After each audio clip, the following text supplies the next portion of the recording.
जय हिंद दोस्तों, वंदे मातरम। राकेश किशोर का नाम उम्मीद है अभी तक आप लोग भूले नहीं होंगे। वही राकेश किशोर जिन्होंने पूर्व सीजेआई बीआर गवई के ऊपर जूता फेंकने की कोशिश की थी और फिर उस जूता कांड ने राजनीतिक गलियारों से लेकर के न्यायपालिका के गलियारों में भयंकर हड़कंप मचा दिया था। अब एक बार फिर से राकेश किशोर सुर्खियों में है, लेकिन इस बार स्टोरी थोड़ी सी अलग है। राकेश किशोर के ऊपर दिल्ली की कड़कड़डुम्मा कोर्ट में अटैक किया गया। राकेश किशोर के ऊपर चप्पल जूतों से प्रहार किया गया, उनके साथ में हाथापाई की गई और इस दौरान राकेश किशोर ने फिर से सनातन धर्म की जय हो के नारे लगाए। कौन है ये लोग जो राकेश किशोर के पीछे इस तरीके से पड़ गए? और राकेश किशोर की उम्र का भी लिहाज नहीं रखा गया। 70 वर्षीय राकेश किशोर अपने किसी काम से कड़कड़डुम्मा कोर्ट में मौजूद थे। कोर्ट के परिसर में जो है उनके खिलाफ में यह अटैक होता है। उनके ऊपर अचानक से चप्पल जूतों की बौछार हो जाती है। मैं अटैक का वो वीडियो भी आपको दिखाऊंगा कि कैसे राकेश किशोर के ऊपर कड़कड़डुम्मा में मौजूद कुछ लोगों ने अटैक किया। मीडिया रिपोर्ट्स के मुताबिक यह बताया जा रहा है कि राकेश किशोर के ऊपर हमला करने वाले कोई वकील साहब थे। किसी वकील ने राकेश किशोर के ऊपर जूते चप्पलों से हमला किया।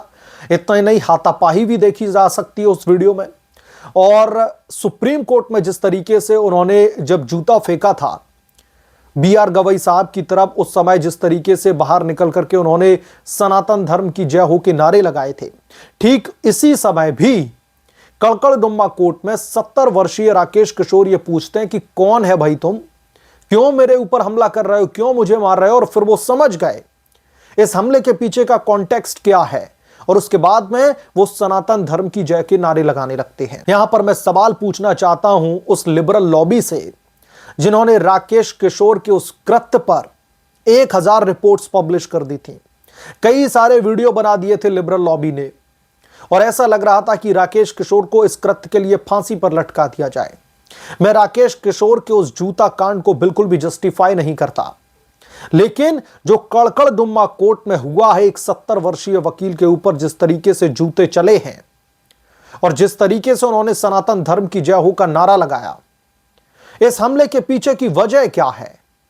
ये लिबरल लॉबी अब इस पर खामोश क्यों हो चुकी है? बहुत सारे लोग हैं जिनका सोशल मीडिया पर गुस्सा फूट रहा है कि कौन वो सुअर है जिन्होंने जो है राकेश किशोर के ऊपर इस तरीके से हमला कर दिया। राकेश किशोर के उस कृत्य को किसी ने भी जस्टिफाई नहीं किया। प्रधानमंत्री नरेंद्र मोदी ने तक उसको क्रिटिसाइज किया था कि सीजेआई न्याय की मूर्ति होती है और न्याय की मूर्ति के अगेंस्ट में इस कृत्य को बिल्कुल भी बर्दाश्त नहीं किया जाएगा। लेकिन उस पूरे के पूरे कांड से जो हिंदू धर्म के लोग हैं उनकी सेंटिमेंट कहीं ना कहीं जुड़ गई थी, क्योंकि आपको याद होगा राकेश किशोर ने इस पूरे के पूरे घटनाक्रम के बाद में मीडिया के सामने आकर के यह कहा था कि वो बहुत ज्यादा गुस्से में थे क्योंकि पूर्व सीजेआई बीआर गवई ने अपने फैसले में भगवान विष्णु के ऊपर आपत्तिजनक टिप्पणियां की थी।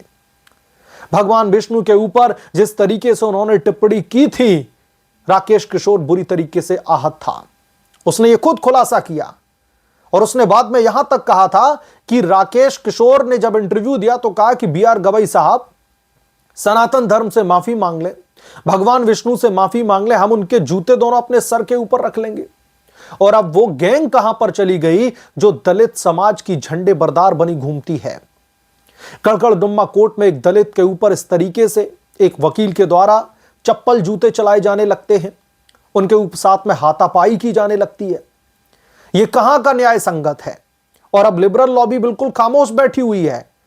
राकेश किशोर के ऊपर हुए इस हमले की आपको निंदा भी नहीं कहीं दिखाई दे रही। कहां अब सो रहा है बार काउंसिल ऑफ इंडिया? क्यों नहीं उस वकील की अब जो है सदस्यता को खारिज किया जाता, उसका लाइसेंस अब क्यों रद्द नहीं किया जा सकता? क्या बार काउंसिल ऑफ इंडिया की इतनी हिम्मत है कि उसको कड़कड़डुम्मा कोर्ट में बैन करवा सके, या फिर उसके खिलाफ में अब अवमानना की कार्रवाई कोई करवा सकता है?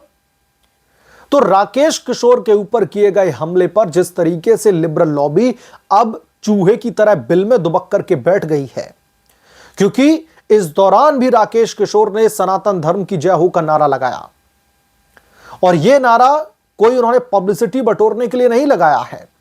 जब उनके ऊपर हमला होता है उन्हें कुछ सेकेंड्स लगते हैं उस मामले को समझने के लिए कि आखिरकार उनके ऊपर हमला क्यों किया जा रहा है। वो सामने से पूछते भी हैं कि मेरे ऊपर हमला क्यों कर रहे हो, कौन हो तुम? लेकिन जब जूते चप्पल बरसते हैं तो राकेश किशोर को समझ में आता है कि जो जूता कांड हुआ था और जो बाहर आकर के मैंने सनातन धर्म की जय के नारे लगाए थे, ये उसके अगेंस्ट में एक एक्ट है, उसी के तहत उनके ऊपर मार पड़ रही है। उम्र का भी लिहाज नहीं किया गया। तो अब राकेश किशोर के ऊपर हुए इस हमले की निंदा तक नहीं लिबरल लॉबी कर पा रही है। और वो लोग कहां गए जो है उस समय इंटरव्यू लेते भागते फिर रहे थे जब जूता कांड हुआ था सुप्रीम कोर्ट में।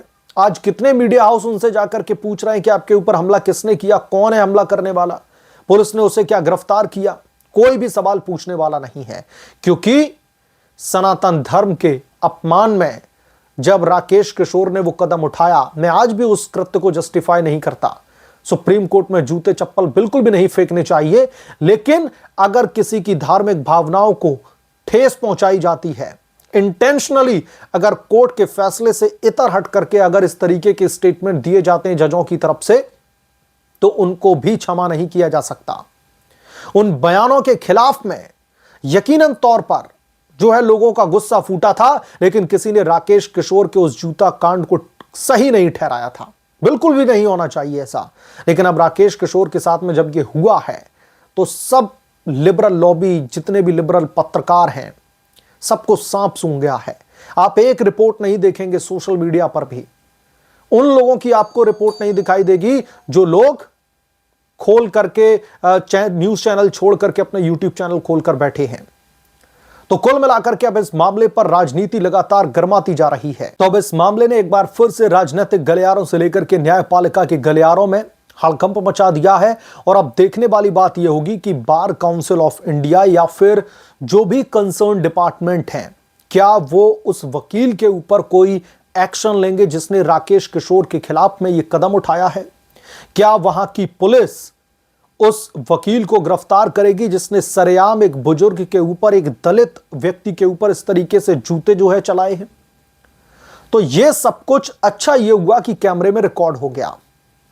अब इस रिकॉर्डिंग के बेसिस पर अब देखना यह बेहद ही जरूरी है कि कौन सा डिपार्टमेंट अब क्या एक्शन लेता है उस वकील के खिलाफ में। और लिबरल लॉबी कब तक चुप्पी साध करके बैठी रहती है यह भी देखना होगा, क्योंकि जब बीआर गवई के ऊपर जूता कांड होता है उस समय ऐसा लगता है जैसे राकेश किशोर को फांसी पर टांग दिया जाए। चारों तरफ जो है चौतरफा उन पे बयानबाजी के हमले होने लगे, उनके घर को घेर लिया जाता है, चारों तरफ से घेराबंदी उनकी होने लगती है।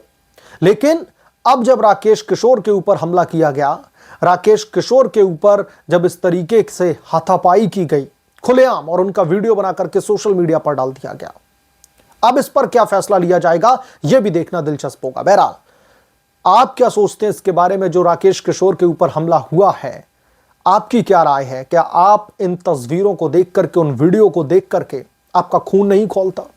जो भी आपकी राय हमें कमेंट करके जरूर बताएं। जल्द मिलूंगा किसी दूसरे बड़े अपडेट के साथ में, तब तक के लिए धन्यवाद। अगर आप लोग चैनल पर नए हैं तो प्लीज चैनल को सब्सक्राइब करें, साइड बने बेल आइकन को जरूर प्रेस कर लें ताकि जब भी मैं कोई बड़ी खबर लेकर आऊं तो इसकी जानकारी सबसे पहले आपको मिले।